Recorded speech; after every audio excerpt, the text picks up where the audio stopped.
ಏನು ನಟ ನಟಿಯರ ವಿರುದ್ಧ ದರ್ಶನ್ ಅಭಿಮಾನಿಗಳ ಹೆಸರಲ್ಲಿ ಕೆಲವರು ಅಶ್ಲೀಲವಾಗಿ ಮತ್ತು ತೇಜೋವಧೆ ಮೆಸೇಜ್ಗಳನ್ನು ಮಾಡುವಂಥದ್ದು. ಇನ್ನು ಹೆಣ್ಣು ಮಕ್ಕಳಿಗೆ ಅಶ್ಲೀಲವಾಗಿ ತೀರಾ ಕೆಳಮಟ್ಟದಲ್ಲಿ ಕೊಳಕು ಕೊಳಕಾಗಿ ಮೆಸೇಜ್ ಮಾಡಿ ಈಗಾಗಲೇ ರಮ್ಯ ಅವರು ದೂರನ್ನು ಸಲ್ಲಿಸಿದ್ದಾರೆ. ಅದ್ರ ಜೊತೆಗೆ ಪ್ರಥಮ ಅವರು ಕೂಡ ದೂರು ಸಲ್ಲಿಸಿದ್ದಾರೆ. ಈ ಬಗ್ಗೆ ಮಾತನಾಡಲಿಕ್ಕೆ ನಮ್ಮ ಜೊತೆಗೆ ನಟ ಅಹಿಂಸಾ ಚೇತನ್ ಅವರಿದ್ದಾರೆ. ಸರ್ ನಮಸ್ಕಾರ. ನಮಸ್ಕಾರ. ಈ ಅಶ್ಲೀಲವಾಗಿ ಮೆಸೇಜ್ ಮಾಡುವಂಥದ್ದು ಸ್ಟಾರ್ ನಟ ನಟಿಯರಿಗೆ ಅದೆಷ್ಟರ ಮಟ್ಟಿಗೆ ಸರಿ? ಅದರಲ್ಲೂ ಹೆಣ್ಣು ಮಕ್ಕಳಿಗಂತೂ ತೀರಾ ಕೆಳಮಟ್ಟದಲ್ಲಿ ಮೆಸೇಜ್ ಮಾಡ್ತಿದ್ದಾರೆ. ಈ ಒಂದು ಚರ್ಚೆ ಭಾಳ ಮುಖ್ಯವಾದದ್ದು. ನಮಗೆ ಟೀಕೆ ಟಿಪ್ಪಣಿಗಳು ಬೇಕಿದೆ, ಚರ್ಚೆಗಳು ಬೇಕಿದೆ, ನಮಗೆ ವಿಶ್ಲೇಷಣೆ ಬೇಕಿದೆ. ಬಟ್ ನಿಂದನಾತ್ಮಕವಾದ ಪದಗಳು, ಮಾತುಗಳು ಎಷ್ಟು ಮಟ್ಟಿಗೆ ಒಂದು ಪ್ರಜಾಪ್ರಭುತ್ವದಲ್ಲಿ ಸಹಿಸ್ಕೋಬೇಕು ಅನ್ನೋದು ಭಾಳ ದೊಡ್ಡ ಚರ್ಚೆ. ಆ್ಯಂಡ್ ನಮಗೆ ಅಫ್ಕೋರ್ಸು ಸೈಬರ್ ಸ್ಪೇಸು, ಆನ್ಲೈನು ಇವೆಲ್ಲ ಎಷ್ಟೋ ಒಂದು ಭಾಳ ದೊಡ್ಡ ಪ್ರಮಾಣದಲ್ಲಿ ಮಹಿಳಾ ನಿಂದನೆ ನಡೀತಾ ಇದೆ.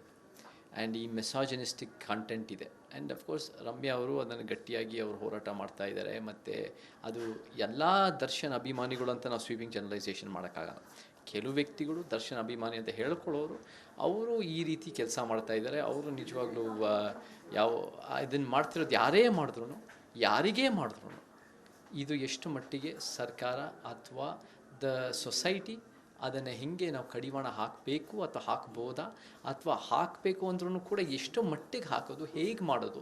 So these are all very big discussions. ನಾನು ಇದನ್ನು ಸಿಂಪಲ್ಲಾಗಿ ಒಂದು ನಟಿ, ಒಬ್ಬ ನಟನ ಅಭಿಮಾನಿಗಳಿಗೆ ಒಂದು ಬೈನರಿ ಅಂತ ನಾನು ನೋಡಲ್ಲ. It's a very big complex issues. And ನಾವು ಅದನ್ನು ಅಡ್ರೆಸ್ ಮಾಡೋದು ಭಾಳ ಮುಖ್ಯ. ಯಾಕೆಂದರೆ cyber space, online content, artificial intelligence ಭಾಳ ದೊಡ್ಡ ಪ್ರಮಾಣದ ಬೆಳೀತಾ ಇದೆ. ಅದನ್ನು ಬೆಳೆದಷ್ಟು ನಮಗೆ ಭಾಳ ಚುರುಕಾದ, ಭಾಳ ಒಂದು ಮುಂದಾಲೋಚನೆ ಇರೋ, ಭಾಳ ಗಟ್ಟಿಯಾದ ಲೀಡರ್ಶಿಪ್ಪು, ಶಾಸಕರು, ಪೊಲೀಸ್ ವ್ಯವಸ್ಥೆ, ಸೈಬರ್ ಸ್ಪೇಸು, ಮೀಡಿಯಾ ಮತ್ತು ನಮಗೆ ಜಡ್ಜಸ್, ಕೋರ್ಟ್ಸ್ ಎಲ್ಲ ಬೇಕಾಗತ್ತೆ. So in this matter it's A important matter ನಾವು ಚರ್ಚೆ ಮಾಡೋದು. ಬಟ್ ಅದು ಕೆಲವು ಸರಿ ಏನಾಗ್ಬಿಡುತ್ತೆ ಅಂದರೆ ಸ್ಟಾರ್ ವಾರಿಗೆ ಸೀಮಿತ ಆಗುತ್ತೆ. ನಾನು ಆ ಸ್ಟಾರ್ ವಾರು ನೋಡಲ್ಲ. ನಾನು ಇದರಲ್ಲಿ ನಾನು ಹೆಂಗೆ ನೋಡ್ತಾ ಇದ್ದೀನಿ ಅಂದರೆ it's a very big necessary discussion. ಇವತ್ತಿನ 21st ಸೆಂಚುರಿ ಕರ್ನಾಟಕದಲ್ಲಿ, ದೇಶದಲ್ಲಿ ಭಾಳ ಮುಖ್ಯವಾದ ವಿಚಾರಗಳು ಇವೆಲ್ಲ. ಎಲ್ಲೋ ಒಂದು ಕಡೆ ಯಾವುದೇ ಪ್ರಕರಣ ಆಗಿರ್ಬೋದು, ನಟ ನಟಿಯರು ಸಾಮಾನ್ಯವಾಗಿ ಈ ಕೇಸ್ಗೆ ನ್ಯಾಯ ಸಿಗಲಿ ಅನ್ನುವಂಥದ್ದು, ಸಾಮಾನ್ಯ ಒಂದು ಟ್ವೀಟ್ ಮಾಡುವಂಥದ್ದು, ಒಂದು ಪೋಸ್ಟ್ ಮಾಡುವಂಥದ್ದು, ಇದೆಲ್ಲ ಬೆಳವಣಿಗೆ ನೋಡ್ತಾ ಇದ್ರೆ ಎಲ್ಲೋ ಒಂದು ಕಡೆ ನನಗೆ ಯಾಕೆ ಬೇಕಪ್ಪ ಎನ್ನುವಂಥ ಒಂದು ಮನಸ್ಥಿತಿ ಶುರುವಾಗುತ್ತಾ? ನನಗೆ ನೋಡಿ, ನನ್ನ ವೈಯಕ್ತಿಕವಾಗಿ ಹೇಳಬೇಕು ಅಂದರೆ ನನಗೆ ಸಮಾಜಕ್ಕೆ ಎಷ್ಟು ಒಳ್ಳೇದು ಮಾಡ್ಬೋದು ಅಂತ ಕಾರಣದಲ್ಲಿ ಈ ವಿಚಾರಗಳನ್ನ ಇನ್ನೂ ಒಂದು ರೀತಿ ಜನರಿಗೆ ಜಾಗೃತಿ ಮೂಡಿಸೋ ರೀತಿಯಲ್ಲಿ, ಅಥವಾ ಜನರಿಗೆ ಒಂದು ಸಮಾಜನ ಉತ್ತಮ ಹಾದಿನಲ್ಲಿ ತೊಗೊಂಡೋಗೋಕ್ಕೆ ನಾನು ಜಾಸ್ತಿ ಇನ್ವಾಲ್ವ್ ಆಗ್ತೀನಿ. ಆ್ಯಂಡ್ ನಮ್ಮ ಫೈರ್ ಸಂಸ್ಥೆಯೂ ಕೂಡ ಈ ರೀತಿ ಯಾವುದೇ ಮಹಿಳೆಗೆ, ಸಿನಿಮಾ ಸ್ಟಾರ್ ಆಗಿರ್ಬೋದು, ಸಿನಿಮಾದಲ್ಲಿರೋ ನಟಿ ಆಗಿರ್ಬೋದು, ಅಥವಾ ಸಿನಿಮಾದ ಹೊರಗೆ ಇರೋ ಯಾವುದೇ ಒಂದು ಹೆಂಗಸು, ಅಥವಾ ಒಂದು ಚಳುವಳಿನಲ್ಲಿರೋ, ಅಥವಾ ಟ್ರಾನ್ಸ್ಜೆಂಡರ್ ಕಮ್ಯುನಿಟಿಗೆ ಯಾರಿಗೆ ಈ ರೀತಿ ಅನ್ಯಾಯ ಆದ್ರೂ ಕೂಡ ನಮಗೆ ಅದಕ್ಕೆ ಹೆಂಗೆ ಫೈರ್ ನ್ಯಾಯ ಒದಗಿಸೋಕ್ಕೆ ನಾವು ನಿಂತಿರ್ತೀವಿ. And we need large scale debates with the government. ಇದನ್ನು ನನ್ನ ಪ್ರಕಾರ ಸರ್ಕಾರ, ಒಂದು ಸಿನಿಮಾದವರು ಕೆಲವರು ಮಾತಾಡಿದ್ದಾರೆ, ಕೆಲವರು ಮಾತಾಡಿಲ್ಲ, ಅವರವ್ರ ವೈಯಕ್ತಿಕ. ನನ್ನ ಪ್ರಕಾರ ಒಬ್ಬ ಜಾಸ್ತಿ ಒಂದು ಸ್ಥಾನದಲ್ಲಿದ್ದಾಗ ಜಾಸ್ತಿ ಜವಾಬ್ದಾರಿ ಇರುತ್ತೆ. ಸೊ ಆ ಜಾಸ್ತಿ ಜವಾಬ್ದಾರಿನ ಜನಪರವಾಗಿ ಬಳಸಿ ಒಂದು ಉತ್ತಮ ಸಮಾಜ ಹಾದಿನಲ್ಲಿ ತೊಗೊಂಡೋಗ್ಬೇಕು ಅಂತ ನನ್ನ ವಾದ. ಬಟ್ ಪ್ರತಿಯೊಬ್ಬರು ಅವ್ರವ್ರಿಗೆ ಏನು ಸರಿ ಇರುತ್ತೋ, ಏನು ಸರಿ ಅನಿಸುತ್ತೋ ಅವರು ಅದನ್ನು ಮಾಡಬೇಕು. ಈ ದೃಷ್ಟಿನ ಯಾವ ದೃಷ್ಟಿಕೋನದಲ್ಲಿ ನೋಡ್ತಾರೆ ಅದನ್ನೇ ಹೇಳಬೇಕು. But this is a very important issue online regulations. And ಅದರ ನಡುವೆ ನಮಗೆ ಅಭಿವ್ಯಕ್ತಿ ಸ್ವಾತಂತ್ರ್ಯ, ಮಾಧ್ಯಮದ ಸ್ವಾತಂತ್ರ್ಯ ಭಾಳ ಮುಖ್ಯ ಆಗುತ್ತೆ. ಇವತ್ತಿನ ದಿನ ನಮಗೆ 21st ಸೆಂಚುರಿನಲ್ಲಿ technology is very powerful tool for good, but it is also a very powerful tool for different degrees of bad. So different degrees of good, different degrees of bad ಅನ್ನೋ ಪ್ರಶ್ನೆ ಬರುತ್ತೆ. ಸೊ ನಮಗೆ ಎಷ್ಟೋ ವಿಚಾರದಲ್ಲಿ social ಮೀಡಿಯಾಯಿಂದನೇ ನಮ್ಮ ಸರ್ಕಾರ ಒಂದು ಕೆಲಸಗಳು ಆಗಿದೆ. ಸರ್ಕಾರದಿಂದ ನಮಗೆ ನ್ಯಾಯದ ಪರವಾಗಿ ಆಗಿದೆ, ಸರ್ಕಾರಗಳಿಂದ SIT ಫಾರ್ಮ್ ಆಗಿದೆ. ಬಟ್ ಇದೇ ಸೋಷಿಯಲ್ ಮೀಡಿಯಾದ ಕೆಲವರು ಅದನ್ನು ದುರ್ಬಳಕೆ ಮಾಡಿ ಅದನ್ನು ಒಂದು ರೀತಿ ಒಳ್ಳೇದು ಬಳಸದೆ ನಿಂದನಾತ್ಮಕವಾಗೂ ಕೂಡ ಅವಹೇಳನಕಾರಿನೂ ಆಗುತ್ತೆ. ಸೊ ಇದರ ನಡುವೆ ನಾವು ಹೆಂಗೆ ನೆಗೋಷಿಯೇಟ್ ಮಾಡಿ ಆರ್ಟಿಕಲ್ 19 ಎತ್ತಿಡಿಬೇಕು. ಬಟ್ ನಿಂದನಾತ್ಮಕ ಮಾತುಗಳು, ನಿಮಗೆ ಒಂದು ಜಾತಿನಲ್ಲೋ, ಒಂದು ಧರ್ಮದ ನಿಂದನೆ, ಒಂದು ಲಿಂಗದ ನಿಂದನೆ, ಇದು ಎಷ್ಟು ಮಟ್ಟಿಗೆ ಅಕ್ಸೆಪ್ಟಬಲ್ ಆರ್ ನಾಟ್ ಅನ್ನೋದು ಕೂಡ has to be taken into serious consideration.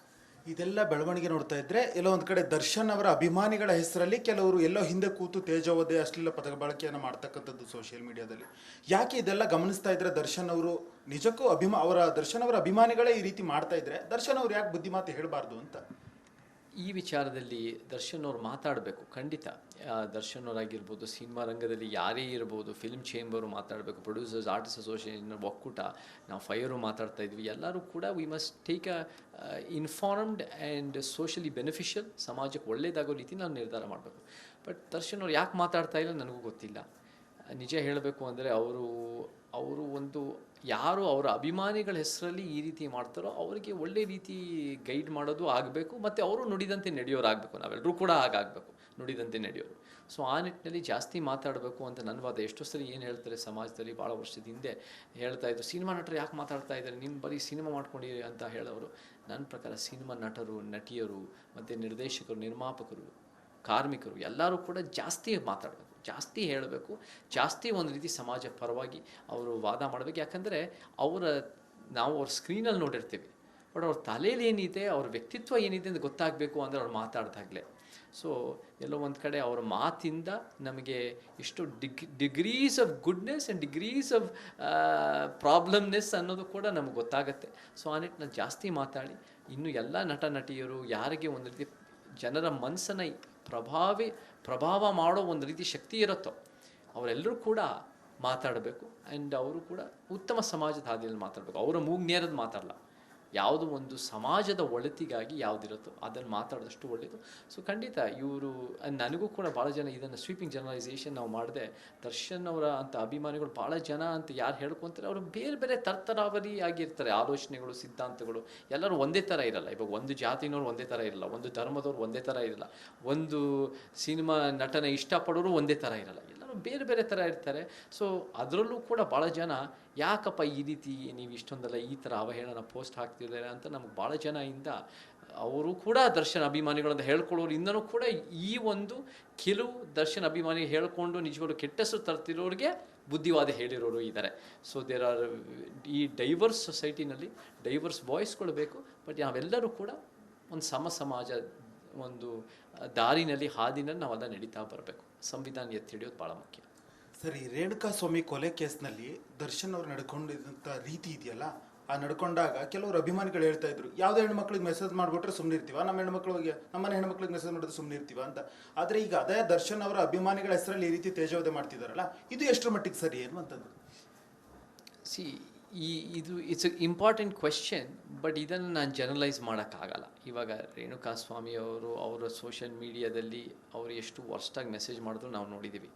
But ಆ ವರ್ಸ್ಟ್ ಮೆಸೇಜ್ ಮಾಡಿದ್ರು ಕೂಡ ಯಾರೂ ಕೂಡ ಸಾಯಿಸೋ ಪ್ರಶ್ನೆ ಅಂತ ಕಾನೂನು ಕೈ ತೋಡೋ ಪ್ರಶ್ನೆ ಅದು ಯಾರಿಂದನಾದರೂ ಆಗಿದೆ. ನಮಗಿನ್ನೂ ಅದು ಇನ್ವೆಸ್ಟಿಗೇಷನ್ ಅದು ಕೋರ್ಟ್ನಲ್ಲಿದೆ. ಬಟ್ ಅದು ಯಾರಿಗೂ ಕೂಡ ಅದು ಒಂದು ಹಕ್ಕಿಲ್ಲ.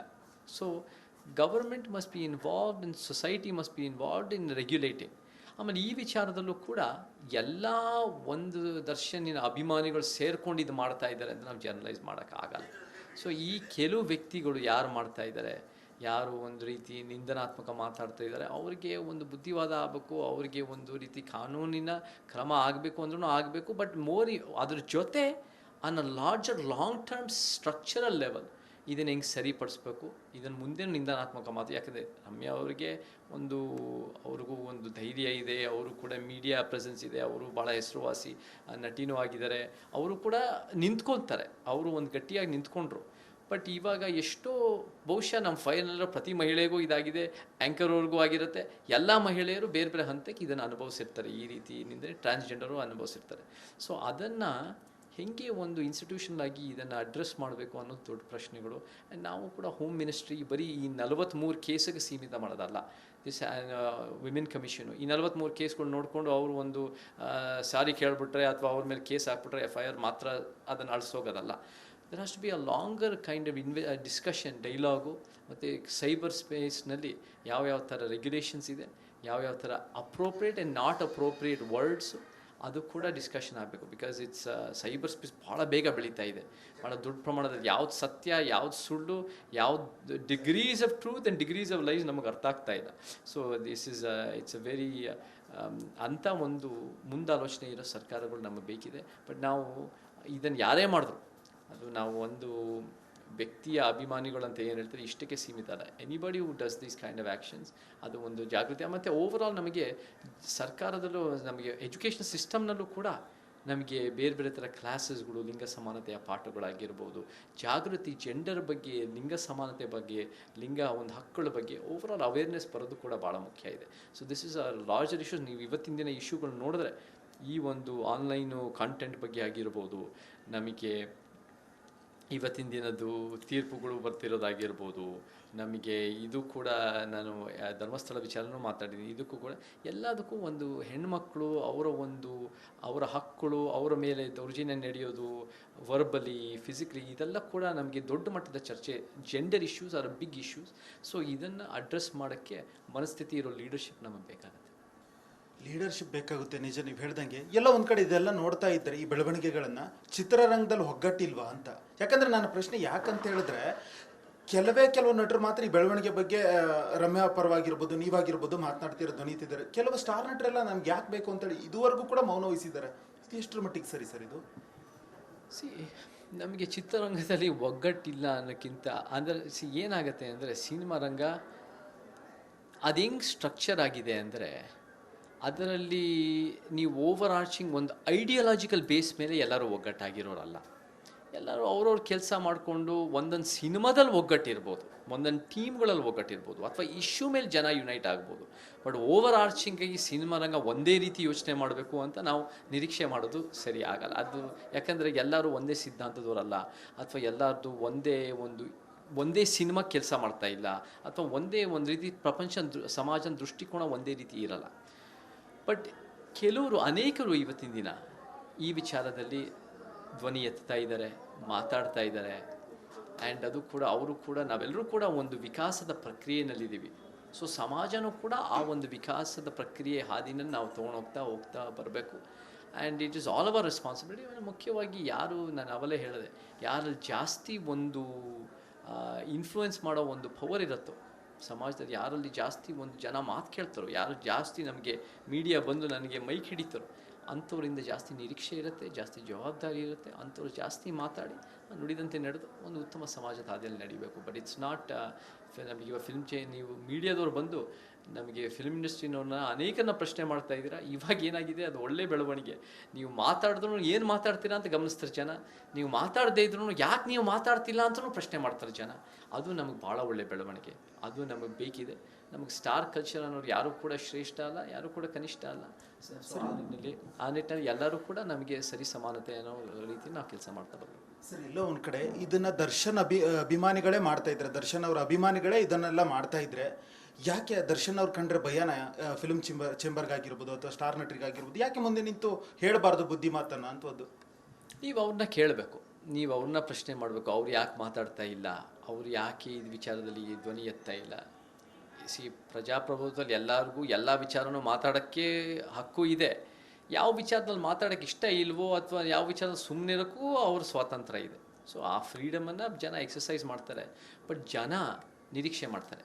ಜನ ನಮಗೆ ಯಾವುದು ಸರಿ ಪರವಾಗಿರ್ಬೇಕು. ಯಾಕಂದರೆ ನಾವೆಲ್ಲ ಒಂದು ಸಿನಿಮಾದಲ್ಲಿ ಒಳ್ಳೊಳ್ಳೆ ಪಾತ್ರಗಳು ಅಭಿನಯಿಸಿದ್ದೀವಿ. ಒಳ್ಳೊಳ್ಳೆ ನಿಜ ಜೀವನದ ಒಂದು ಪಾತ್ರಗಳಲ್ಲಿ ಭಾಳ ಹೀರೋಯಿಕ್ ಪಾತ್ರಗಳು, ಅನ್ಯಾಯದ ವಿರುದ್ಧ ಅತ್ಯುತ್ತಮ ಕೆಲಸ ಮಾಡೋ ಪಾತ್ರಗಳನ್ನು ನಾವು ನಿಭಾಯಿಸಿದ್ದೀವಿ, ನಾವು ನಟಿಸಿದ್ದೀವಿ, ನಮಗೆ ಅವಕಾಶ ಸಿಕ್ಕಿದೆ. ಅದರಿಂದ ಕಲಿತು ನಿಜ ಜೀವನದಲ್ಲಿ ಒಂದು ಸಣ್ಣ ಮಟ್ಟದಲ್ಲೂ ಕೂಡ ನಾವು ಆ ಒಂದು ಅನ್ಯಾಯದ ವಿರುದ್ಧ ನಿಂತ್ಕೊಳ್ಳೋದು ನಮ್ಮೆಲ್ಲರ ಕರ್ತವ್ಯ. ಸೊ ಅದು ಕೂಡ ನಾನು ಹೇಳ್ತೀನಿ. ಬಟ್ ಅಫ್ಕೋರ್ಸ್ ಜನರಿಗೂ ಅವ್ರ ಫ್ರೀಡಮ್ ಇರುತ್ತೆ, ಅವ್ರ ಸ್ವತಂತ್ರ ಇರುತ್ತೆ. ಬಟ್ ಜನ ಯಾವಾಗ ಅದನ್ನು ಪ್ರಶ್ನೆ ಮಾಡೋಕ್ಕೆ ಶುರು ಮಾಡ್ತಾರೋ ಅದು ಭಾಳ ಒಳ್ಳೆಯ ಬೆಳವಣಿಗೆ. ಇವತ್ತು ಎಲ್ಲ ಒಂದು ಕಡೆ ಕನ್ನಡ ಚಿತ್ರರಂಗ ಇವಾಗ ಒಂದು 2-3 ವಾರದಿಂದ ಒಳ್ಳೆಯ ಒಂದು ರೆಸ್ಪಾನ್ಸ್ ಬರ್ತಾ ಇದೆ ಸಿನಿಮಾಗಳಿಗೆ. ಅದು ಒಳ್ಳೆಯ ಬೆಳವಣಿಗೆನೇ. ಬಟ್ ನಮಗೆ ಸಿನಿಮಾ ರಂಗದಲ್ಲಿ ಥಿಯೇಟ್ರ್ಗಳಿಗೆ ಹೋಗ್ತಾ ಇಲ್ಲ ಅನ್ನೋಕ್ಕಿಂತ ನಮಗೆ ಕೆಲವು ಕಾರಣಗಳು ನಾವು ನೋಡ್ತೀವಿ. ಒಂದು OTT ಜಾಸ್ತಿ ಬಂದಿರ್ಬೋದು, ಒಂದು ಸಿನಿಮಾ ಕಂಟೆಂಟು ಅಷ್ಟು ಸ್ಟ್ರಾಂಗ್ ಇಲ್ಲದೆ ಇರ್ಬೋದು, ಒಂದೊಂದು ಮಟ್ಟಕ್ಕೆ ಇರ್ಬೋದು ಕಾಂಟೆಕ್ಸ್ ಮೇಲೆ, ಅಥವಾ ಮೂರನೇದು ನಮಗೆ ಬೇರೆ ಬೇರೆ ಎಂಟರ್ಟೈನ್ಮೆಂಟ್ ಫಾರ್ಮ್ಸ್ ಇರ್ಬೋದು. ಬಟ್ ಮೇಯ್ನು ಒಂದು ಮುಖ್ಯ ಕಾರಣ ಅದೇ ಅಂತ ಅಲ್ಲ, ಅದು ಅನೇಕದ್ರಲ್ಲಿ ಒಂದು, ಇವತ್ತಿನ ದಿನ ಸಿನಿಮಾ ಹೀರೋ ವರ್ಷಿಪ್ ಅನ್ನೋದು ಇಲ್ಲ ಇವತ್ತಿನ ದಿನ ಆ ಮಟ್ಟಕ್ಕೆ. ಇವತ್ತು ಸಿನಿಮಾ ಹೀರೋಗಳು ನಿನ್ನ ಕೆಲಸ ನೀನು ಮಾಡಪ್ಪ, ನನ್ನ ಕೆಲಸ ನಾನು ಮಾಡ್ತೀನಿ, ನೀವು ಯಾರೋ ಆಕಾಶದಿಂದ ಉದುರಿಲ್ಲ, ನಾವು ಏನು ಎಲ್ಲೂ ಒಂದು ರೀತಿ ಪಾಪಿಷ್ಟರಂತ ಅಲ್ಲ, ನಾವೆಲ್ಲರೂ ಒಂದು ರೀತಿ ನಮ್ಮ ಪ್ರಾಮಾಣಿಕ ಕೆಲಸ ಮಾಡ್ತಾಯಿದ್ದೀವಿ. ಆ ಒಂದು ಸಮಾಜ ಕಟ್ಟೋ ಮನಸ್ಥಿತಿ ಗಟ್ಟಿ ಆಗ್ತಾ ಇದೆ. So that is a very good change, ಭಾಳ ಒಳ್ಳೆ ಬೆಳವಣಿಗೆ. ನಾನು ಕೂಡ 17-18 ವರ್ಷದಿಂದ ಈ ಬೆಳವಣಿಗೆ ನೋಡ್ತಾ ಬರ್ತಾಯಿದ್ದೀನಿ. ಮಾಧ್ಯಮದವ್ರ ಪಾತ್ರನೂ ಭಾಳ ದೊಡ್ಡದಾಗಿದೆ, ಸೋಷಿಯಲ್ ಮೀಡಿಯಾನ ಪಾತ್ರನೂ ದೊಡ್ಡದಾಗಿದೆ. ಮತ್ತು ಓವರಾಲ್ ನಾವು ಒಳ್ಳೆ ರೀತಿ ನಾವು ತೊಗೊಂಡೋಗ್ತಾ ಇದ್ದೀವಿ ಸಮಾಜ. ಸೊ ಅದು ಓವರಾಲ್ ನನಗೆ ಯಾರಿಗೆ ಭಯ ಇಲ್ಲ ಗೊತ್ತಿಲ್ಲ, ಬಟ್ ಎಲ್ಲರೂ ಕೂಡ ಅವರ ಒಂದು ಉತ್ತಮ ಸಮಾಜಕ್ಕೆ ಅವ್ರ ಪಾತ್ರನ ನಿಭಾಯಿಸಬೇಕು ಅಂತ ಹೇಳಕ್ಕೆ ಇಷ್ಟಪಡ್ತೀನಿ. ಸರ್, ಕೊನೆಯದಾಗಿ ಫಿಲಿಂ ಚೇಂಬರ್ ಈ ಎಲ್ಲ ಬೆಳವಣಿಗೆನ ಗಮನಿಸಿ ಒಂದು ಗಟ್ಟಿ ನಿರ್ಧಾರ ಯಾಕೆ ತಗೋಬಾರ್ದು ಅಂತ. ಫಿಲ್ಮ್ ಚೇಂಬರ್ ಮಾಡೋದು ಮಾಡಲಿ, ಅವ್ರಿಗೇನು ಸರಿ ಅನಿಸುತ್ತೋ ಅವ್ರು ಮಾಡಲಿ, ಅವರು ಇನ್ವಾಲ್ವ್ ಆಗಲಿ, ಅವರು ನಿರ್ಧಾರ ತೊಗೊಳ್ಳಿ. ಬಟ್ ಫಿಲ್ಮ್ ಚೇಂಬರ್ಗೆ ಬಹುಶಃ ಡಿಸ್ಟ್ರಿಬ್ಯೂಟರ್ಸ್, ಎಕ್ಸಿಬಿಟರ್ಸ್, ಪ್ರೊಡ್ಯೂಸರ್ಸ್ಗೆ ಏನೋ ಒಂದು ರೀತಿ ನ್ಯಾಯ ಒದಗಿಸೋಕ್ಕೆ ಅವರಿಗೆ ಆ ಅವೇರ್ನೆಸ್, ಆ ಜಾಗೃತಿ, ಆ ಒಂದು ಒಳ್ಳೆಯ ಒಂದು ಆಲೋಚನೆ ಇದೆ, ಅನುಭವದ ಆಲೋಚನೆಗಳಿದೆ. ಬಟ್ ಅವರಿಗೆ ಸಮಾಜ ಕಟ್ಟೋದರಲ್ಲಿ ನಮಗೆ ಮಹಿಳೆಯರು ಮತ್ತು ಟ್ರಾನ್ಸ್ಜೆಂಡರ್ಗಳ ಸಮಸ್ಯೆಗಳು, ನಿಂದನಾತ್ಮಕ ಮಾತುಗಳು, ಬೇರೆ ಬೇರೆ ಸೋಷಿಯಲ್ ಮೀಡಿಯಾ ಸಮಸ್ಯೆಗಳು, ಇದೆಲ್ಲನೂ ಕೂಡ ಅವ್ರು ಅರ್ಥ ಮಾಡ್ಕೊತಾರೆ ಅಥವಾ ಒಂದು ರೀತಿಯ ಒಂದು ವಿಚಾರವಂತರ ದೃಷ್ಟಿಯಿಂದ ಮಾಡ್ತಾರೆ ಅಂತ ನಾವೇನು ನಿರೀಕ್ಷೆ ಮಾಡೋದು ಕಷ್ಟ ಆಗುತ್ತೆ. ಬಟ್ ಅವ್ರಿಗೇನು ಸರಿ ಅನಿಸುತ್ತೋ ಅವರು ಒಂದು ತಿಳುವಳಿಕೆಯಿಂದ, ಒಂಥರ ಮುಂದಾಲೋಚನೆಯಿಂದ, ಒಂದು ವೈಜ್ಞಾನಿಕವಾಗಿ ಆಲೋಚನೆ ಮಾಡ್ಕೊಂಡು ಮಾಡಿದ್ರೆ ಮಾಡಲಿ. ಬಟ್ ಮೇಯ್ನ್ ಅಂದರೆ ನಾವೆಲ್ಲರೂ ಕೂಡ ಇನ್ವಾಲ್ವ್ ಆಗಬೇಕು. ಸಿನಿಮಾ ರಂಗದ ಒಳಗಿರೋರಾಗಿರ್ಬೋದು, ಸಿನಿಮಾ ರಂಗದ ಹೊರಗಿರೋರಾಗಿರ್ಬೋದು, ಎಲ್ಲರೂ ಕೂಡ ಒಂದು ಉತ್ತಮವಾದ ಸಮಾಜಕ್ಕೆ ಕೆಲಸ ಮಾಡಬೇಕು. ಸೊ ಅಫ್ಕೋರ್ಸ್ ಫಿಲ್ಮ್ ಚೇಂಬರ್ ಮಾಡಲಿ, ಬಟ್ ಫಿಲ್ಮ್ ಚೇಂಬರ್ ಮಾಡಿದ ತಕ್ಷಣ ಅದೆಲ್ಲ ಉತ್ತಮವಾಗಿರುತ್ತೆ ಅಂತ ನಾವು ಹೇಳೋಕ್ಕಾಗಲ್ಲ. ಬಟ್ ಅದೆಲ್ಲ ಉತ್ತಮವಾಗಿ ಇರಲ್ಲ ಅಂತಲೂ ಹೇಳೋಕ್ಕಾಗಲ್ಲ. ಲೆಟ್ಸ್ ಸಿ ಅವ್ರೇನು ಹೇಳ್ತಾರೆ. ಆ್ಯಂಡ್ ಇಫ್ ದೇ ನಿಜವಾಗ್ಲೂ ಅವರು ಕೂಡ ಒಂದು ಈ ವಿಚಾರದಲ್ಲಿ ಒಂದು ತಿಳುವಳಿಕೆಯಿಂದ ಅವರು ಒಂದು ನಿರ್ಧಾರ ತೊಗೊತಾರೆ ಅಂದರೆ very good. But it's their ಅವ್ರ ಸ್ವಾತಂತ್ರ್ಯ, ಪ್ರತಿಯೊಂದು is left to the freedom of the individual and the organisation. But ಫೈರ್ ಅಂತೂ ಗಟ್ಟಿಯಾಗಿ ನ್ಯಾಯದ ಪರವಾಗಿ ಎಂದೆಂದು ನಿಂತಿದೆ ಮತ್ತು ಮುಂದೇನೂ ನಿಂತ್ಕೊಳ್ಳುತ್ತೆ ಅಂತ ನಾನು ಭರವಸೆ ಕೊಡಬಲ್ಲೆ. ಸರ್, ಫೈನಲಿ ಈ ಅಶ್ಲೀಲವಾಗಿ ತೇಜೋವಧೆ ಮೆಸೇಜ್ಗಳನ್ನು ಮಾಡುವಂಥವ್ರಿಗೆ ನಿನ್ನೆ ರಾಕ್ಲೈನ್ ವೆಂಕಟೇಶ್ ಅವರು ಅದೇ ಹೇಳ್ತಾ ಇದ್ರು, ಅಭಿಮಾನ ಇರಬೇಕು, ಅಂಧಾಭಿಮಾನ ಇರಬಾರ್ದು. ನೀವು ಯಾವುದೇ ನಟರ ಪರವಾಗಿ ಮೆಸೇಜ್ ಮಾಡ್ತಿದ್ದೀರಾ, ಅವ್ರು ಯಾರು ನೀವು ಸಂಕಷ್ಟಕ್ಕೆ ಸಿಲ್ಕ್ದಾಗ ಬರೋದಿಲ್ಲ, ನೀವೇ ಓಡಾಡಬೇಕು ಕೋರ್ಟು ಕಚೇರಿ ಕಾನೂನಿಗೆ. ನೀವು ಸಂಕಷ್ಟಕ್ಕೆ ಸಿಲ್ಕೋತೀರಾ, ಯಾವ ನಟರು ಬರಲ್ಲ ನಿಮ್ಮ ಕಾಪಾಡೋಕ್ಕೆ ಎನ್ನುವಂಥದ್ದು. ಅದರಲ್ಲೂ ಸತ್ಯ ಇದೆ. ಯಾಕಂದರೆ ನಮಗೆ ಈ ಸ್ಟಾರ್ ಕಲ್ಚರ್ ಅಂದಾಗ ನಾನು ಯಾವಾಗಲೂ ಯೋಚನೆ ಮಾಡ್ತೀನಿ, ಯಾಕೆ ಫಿಲ್ಮ್ ನಟನಿಗೆ ಅಥವಾ ಫಿಲ್ಮ್ ಹೀರೋಗೆ ಅಭಿಮಾನ ಅನ್ನೋದು ಇರೋದೇ ನನಗೆ ಅರ್ಥ ಆಗಲ್ಲ. ಅವ್ರ ಪಾತ್ರ ಅವ್ರು ಮಾಡಿದ್ದಾರೆ, ನೀವು ಒಬ್ಬ ಸಿನಿಮಾ ಇಷ್ಟಪಡೋನಾಗಿ ಆ ಸಿನಿಮಾ ಇಷ್ಟಪಟ್ಟಿದ್ದೀರಾ, ಆ ವ್ಯಕ್ತಿ ಅವ್ರ ಕೆಲಸ ಮಾಡಿದ್ದಾರೆ, ಅವ್ರ ಕೆಲಸಕ್ಕೆ ಬೇರೆ ಬೇರೆ ಹಂತಕ್ಕೆ ಚೆನ್ನಾಗಿ ಮಾಡಿರ್ಬೋದು, ಬೇರೆ ಬೇರೆ ಹಂತಕ್ಕೆ ಚೆನ್ನಾಗಿ ಮಾಡಿಲ್ಲದೆ ಇರ್ಬೋದು, ಅದು ಫೈನು. ಬಟ್ ಅದನ್ನು ಒಂದು ವಿಶ್ಲೇಷಣಾತ್ಮಕ ರೀತಿಯಲ್ಲಿ ಅದನ್ನು ಒಂದು ಹೀಗೆ ಹಾಗೆ ಬೇರೆ ಬೇರೆ ದೃಷ್ಟಿಕೋನದಿಂದ ನೋಡಿ ಹೊರತು ನೀವು ಹೇಳ್ದಂಗೆ ಈ ಅಂಧ ಅಭಿಮಾನ ಆಗಿರ್ಬೋದು ಅಥವಾ ಎಲ್ಲೋ ಒಂದು ಕಡೆ ಹೀರೋ ವರ್ಷಿಪ್ ಅನ್ನೋದಾಗಿರ್ಬೋದು, ಇದು ಸ್ಟಾರ್ ಕಲ್ಚರ್ ಅನ್ನೋದೇ ಸಮಸ್ಯೆ. ಈ ಹೀರೋ ವರ್ಷಿಪ್ ಅನ್ನೋದೇ ಸಮಸ್ಯೆ. ಸೊ ಇದನ್ನು ನಾವು ನಮ್ಮ ಬುದ್ಧಿಶಕ್ತಿಯನ್ನು ನಮ್ಮ ಕೈಯಲ್ಲಿ ಇಟ್ಕೋಬೇಕು. ನಾವು ಅದನ್ನು ನಿಜವಾಗ್ಲೂ ನಮ್ಮ ಮಾದರಿಗಳು ಯಾರು, ಸಿನಿಮಾ ಸ್ಟಾರ್ಗಳಲ್ಲ, ಕ್ರಿಕೆಟ್ ಆಟಗಾರರಲ್ಲ, ಶ್ರೀಮಂತ ಉದ್ಯಮಿಗಳಲ್ಲ, ದೊಡ್ಡ ಮಟ್ಟದ ರಾಜಕಾರಣಿಗಳಲ್ಲ, ಯಾರು ಒಂದು ನಿಸ್ವಾರ್ಥವಾಗಿ ಸಮಾಜಕ್ಕೆ ಶ್ರಮಿಸ್ತಾರಲ್ಲ ಅವರೇ ನಮ್ಮ ಮಾದರಿಗಳು. ಸೊ ಆ ಮಾದರಿ ರೀತಿಯಲ್ಲಿ ನಾವು ಕೂಡ ಆದರೆ ಒಂದು ಉತ್ತಮ ಸಮಾಜ, ಉತ್ತಮ ಕರ್ನಾಟಕ, ಸಂವಿಧಾನದ ಕರ್ನಾಟಕ ಆಗೋ ಸಾಧ್ಯತೆಗಳಿದೆ. Thank you. ಓಕೆ, ಇದಿಷ್ಟು ನಟ ಅಹಿಂಸಾ ಚೇತನ್ ಅವರ ಮಾತಾಗಿರುವಂಥದ್ದು. ಯಾರೇ ಆಗಿರಲಿ ಸರಿದಾರಿಯಲ್ಲಿ ನಡೀಬೇಕು, ಅಶ್ಲೀಲವಾಗಿ ಮೆಸೇಜ್ ಮಾಡೋರಿಗೆ ಕಾನೂನಿನ ಎಚ್ಚರಿಕೆಯ ಪಾಠ ಆಗಬೇಕು ಎನ್ನುವಂಥದ್ದು. ಕ್ಯಾಮ್ರಾ ಪರ್ಸನ್ ಕಾಂತರಾಜು ಜೊತೆ ಪ್ರವೀಣ್ ಕುಮಾರ್ ಸರಗ್ನಳ್ಳಿ, ರಿಪಬ್ಲಿಕ್ ಕನ್ನಡ.